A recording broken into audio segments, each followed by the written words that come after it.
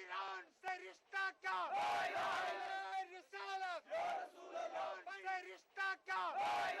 حیدری حیدری نعرہ رسالت. بسم اللہ الرحمن الرحیم وبہ نستعین. جہاں تک مسجد اقصیٰ یا بیت المقدس کا تعلق ہے، اس کی اہمیت کا اندازہ اور اس سے یہ بات بخوبی جانی جا سکتی ہے کہ مسجد اقصیٰ کی تعمیر حضرات انبیاء کرام علیہم الصلاۃ والتسلیم نے فرمائی. انبیاء کی سرزمین رہی ہے، مختلف انبیاء اپنے اپنے زمانے میں اس علاقے میں تشریف لائے اور اپنے منصبی فریضہ کو انجام دینے کے لیے انہوں نے جد و جہد اور کوشش فرمائی. مسجد اقصیٰ کی اہمیت اس طور سے بھی ہے کہ رب کائنات نے اپنے نبی آخر الزمان سیدنا حضرت محمد صلی اللہ علیہ وسلم کو جب معراج پر تشریف لے جانے کا فیصلہ فرمایا تو مسجد حرام سے مسجد اقصیٰ آپ تشریف لے گئے اور وہاں اپنے انبیاء کی امامت فرمائی. ظاہر ہے کہ جہاں انبیاء کی امامت ختم رسول نے فرمائی ہو اور جو انبیاء کی سرزمین کے طور پر اسے جانا جاتا ہو، یقینی طور پر وہ ملت کہ جس کو ملت مسلمہ کہتے ہیں، اس کا عقیدہ یہ ہے کہ تمام انبیاء برحق تھے اور اپنے اپنے زمانے میں انہوں نے انبیائی مشن کو لے کر کے آگے بڑھنے کے لیے سعی و جہد فرمائی. یقینی طور پر یہ خود بخود یہ بات لازم آ جاتی ہے کہ اس انبیائی سرزمین کے تحفظ کے لیے جو انبیاء کے اوپر عقیدہ رکھتے ہیں اور ہر نبی کی تصدیق کرتے ہیں، یقینی طور پر ان کی وہ نہ صرف یہ کہ آئینی ذمہ داری ہے بلکہ اخلاقی اور دینی اور ایمانی ذمہ داری اور اس کا فریضہ ہے کہ اس کے تحفظ کے لیے وہ جد و جہد اور کوشش کریں. یہ بات ایک تاریخی حقیقت کے طور پر جانی جا سکتی ہے کہ جب کبھی وہ لوگ کہ جو